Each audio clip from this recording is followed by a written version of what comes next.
Thank you, Sky. That was delightful.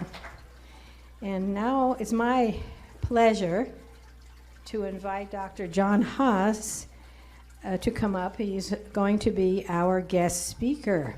John is one of our local, our practitioners right here at CSL Prescott. And I was told not to talk a lot about him, but he's been a licensed practitioner since 2010 when he was living in Auburn, California.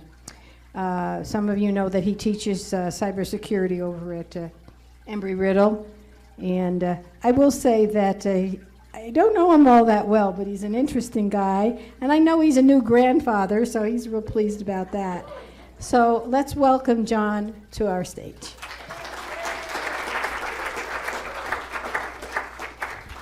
Well, thank you, Grace, for that. And thanks, everyone. As you probably all saw last night, if you were out walking around like me, just as the sun was setting over here in the east, we saw this enormous full moon. The official time, 9:35, but by the time I saw it over there, it was just coming up and had that illusion of being so enormous. And it's a great segue because I'm going to be talking today about the light and the dark. And of course, I asked Jackson to play that song that we've been doing, but I didn't know we were going to get Hallelujah. So that's also a perfect way of reminding us. This month's theme is about the journey of becoming. And on our Science of Mind magazine, that's the little title at the bottom, and we honored one of our spiritual heroes. Many of you probably know him, Tiknahan, the Buddhist monk who began his life in Vietnam. And he experienced a lot of dark as a youth, as there were warring factions on many sides. The United States got involved, the French were there. It was a big mess. And he had this idea that despite all of the struggles that were going on, there had to be something out there, something that showed peace. And he was an activist for peace. And of course, all sides didn't like it. They were happy, I guess, doing what Richard was talking about, warring on either side. I don't know what it's about, but he saw that and he said, this is not right. So they kicked him out. And he came to the United States. They didn't like him so much in the United States, so he went to France. And there he lived and for a long time and created a village that's all about love. And so today's talk is about becoming love. And it's, in fact, we had a good example of it today earlier, is meditation. And what is meditation good for? Well, Tiknahan showed us that we can meditate while we're walking. We can even meditate while we're talking, if we talk slowly enough. Don't get ahead of ourselves. We can meditate sitting in quiet. We can meditate most anywhere that we take the time to get out of our own way. Because meditation is a reminder that we're not alone. We're never alone. And that if we close our eyes or gently gaze or just notice the world around us, we might find ourselves in meditation. And there's a little niggly part of everyone's mind, the brain, the thoughts, the thinking, the going somewhere, next week, last month, this time, that time. But if we stop just for a minute, we can be present. And in that present moment, we're becoming love. We're becoming love because we're connecting with the only thing that there is. There's only love. There is only love. So when we stop, what else can we connect with? And then we're becoming love. Now, Jackson has this song that we do, and he changed the words to us because it said, everything's gonna be all right, which sounds like anytime soon, it's gonna be all right. And he says, no, no, no, no. In the science of mind thinking, we realize that we affirm the now. And we say, it is all right. And at our practitioner retreat, we also learned about a new way to think about worry. Because unfortunately, our minds do it because we were taught to worry. Hey, watch out for the street. Oh, don't go there. That's hot. Oh, don't do this. So we were taught to worry about every little thing. But guess what? Worry is our friend. If we take that little niggling worry and we say, that's telling me something, it's telling me to come back to the present moment and remember, as Sue will tell us, only good can come from this, right? So as we look out, we realize that we've got some great tools that we learn here, and meditation is one of them, and we'll come back to that. So I know I was going to say something else, because here we always are looking for this journey and thinking about, where do I want to go? Do you really have to go anywhere to find yourself? No, probably not. But like many of you, I was in a dark spot. Never had, ups and downs. If you've ever done the game of looking at the ups and downs of your life, you realize that it has waves. It has different shapes. And I was in a particular place after just wrapping up with my 5th startup, the dot-com bust of 2000. Things were looking weird and bleak. The Y2K came and thankfully went. And at that time, I was in the process of moving out of the San Francisco Bay Area to move up to Auburn in the foothills, the gold country of California. I like to say it was below the snow and above the fog. Perfect, perfect. But as I was leaving, I said, you know what? I didn't know what I know now. I said, I need to find out more about who I am and find out how I can become more loving. Because I had come into this dark spot where I thought, I'm not a very good person. I haven't done this. I haven't done that. I should do this. I should do that. So in San Francisco, there's plenty of teachers and plenty of students, and I was one of those students. So I sought out everything I could think of. Byron Katie, if any of you have heard of her, and the work. She had these great questions. She says, how can you know that's true? And another great question is, well, what would you be if you didn't have that thought about the truth or non-truth of that idea that's in your mind? Great work, great work. I enjoyed her workshop, but it wasn't enough. So I spent a day with Don Miguel Ruiz and the 4 agreements, learned about those, and then I looked at all the ways that I wasn't true and all the ways that I was making assumptions.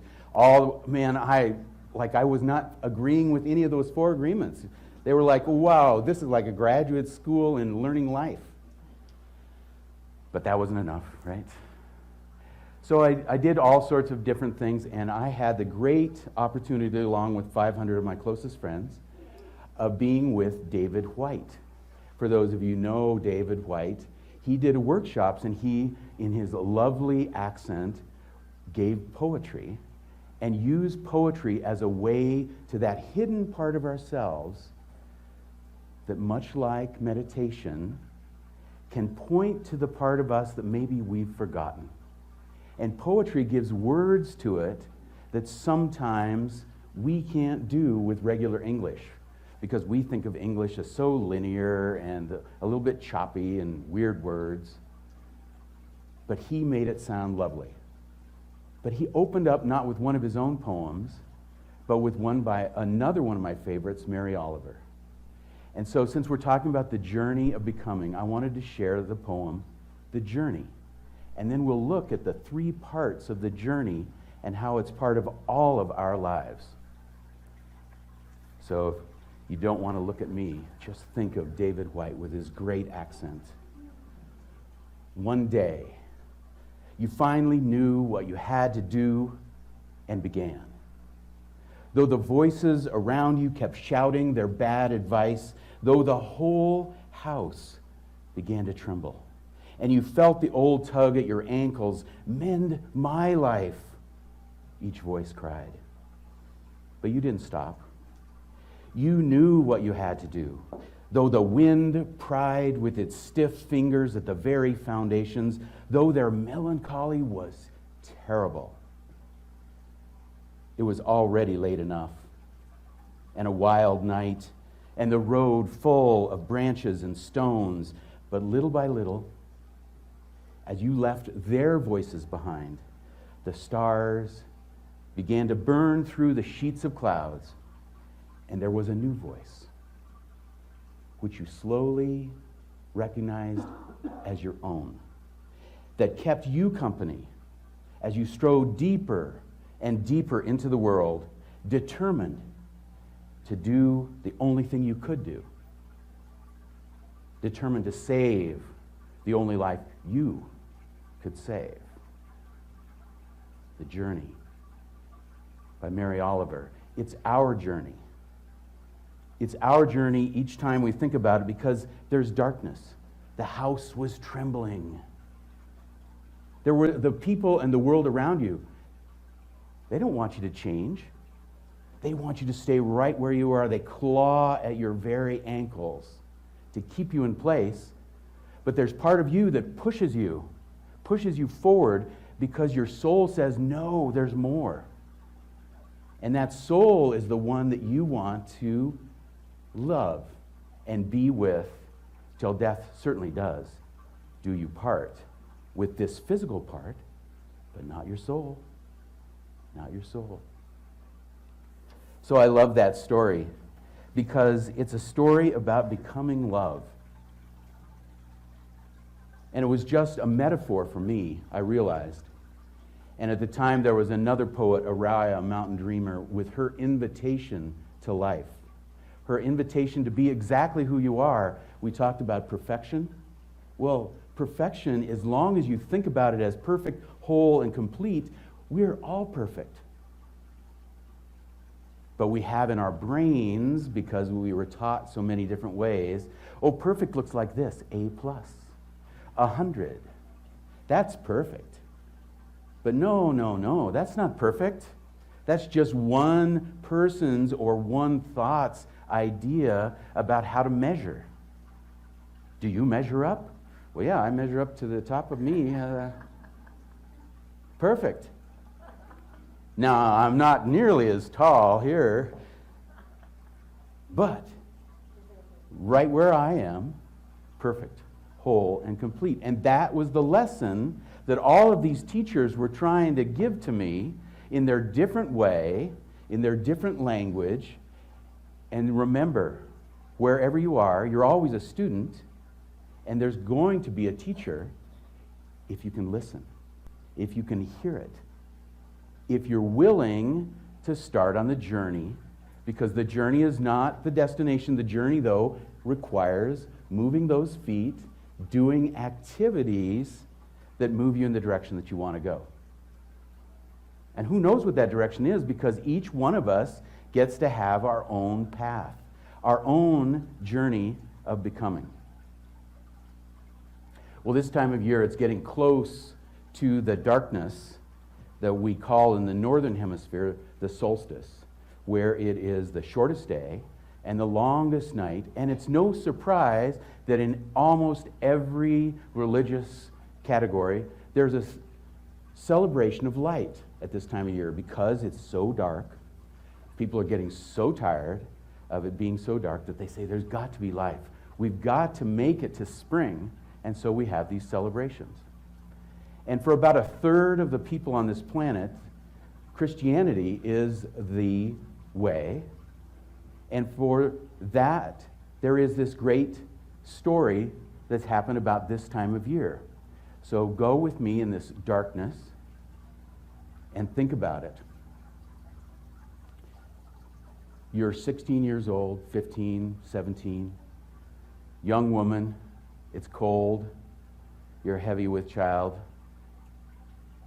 and your husband goes inside, tries to find a room. You can't wait in the car with the heater on.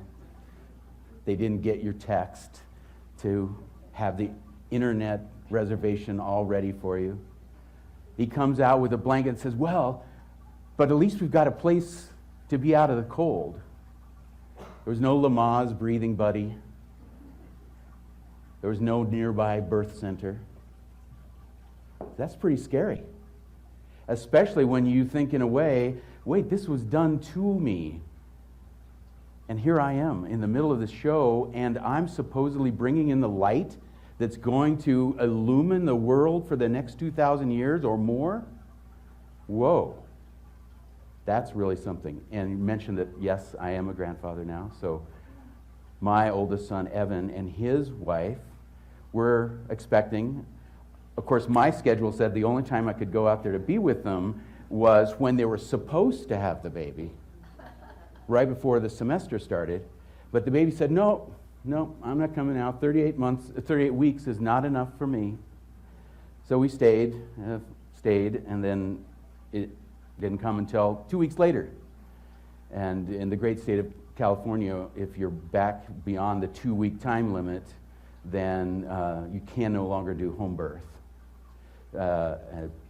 So I wasn't there, but now Cedar Grace is the light, because of course with grandbabies are the best, right? Because you can give them back. Yeah, here it's stinky,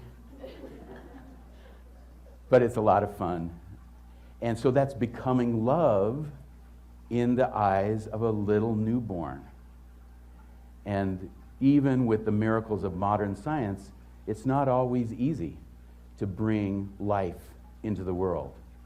And especially at this time, some people have thought, gee, can I bring a new life into this world the way it is with all this funny stuff going on? Well, yes, we can. Because it's a becoming love. And all around, there's the opportunity.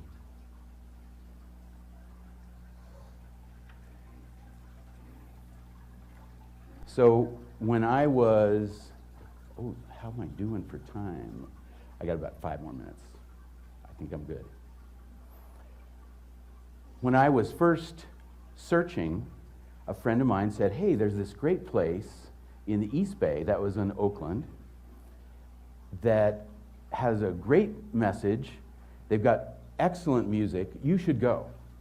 So I went to the East Bay Church of Religious Science, is what it was called at the time, with the Right Reverend Eloise Oliver.